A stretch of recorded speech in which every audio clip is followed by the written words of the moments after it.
Naging makulay at makabuluhan ng pagdiriwang ng Pride Month sa probinsya sa Tarlac. Bukod kasi sa mga parada, isang skills training din ng inorganisa ng Pamahalang Panlalawigan ng Tarlac at Safe Space Society ng Tarlac State University. Ito ang Rainbow Workshop. Dito sumailalim ang miyembro ng LGBTQ+ community sa serye ng mga trainings event planning, makeup at fashion designing. Bagay na laking tulong kay Hana.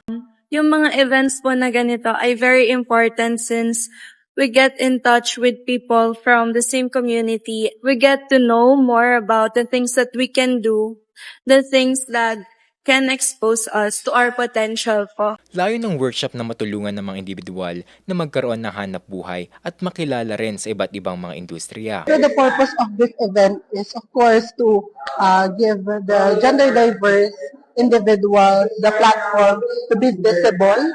Second is to educate the community, the Tarlac citizens, about the existence and the experiences of the gender diverse students. And of course, lastly, to push for protection para tunay na maprotektahan yung well-being and rights ng individuals that are gender diverse. Sa ngayon, nagpapatuloy ang programa ng Pamahalang Panlalawigan ng Tarlac upang maisulong ang inclusive at safe space para sa lahat.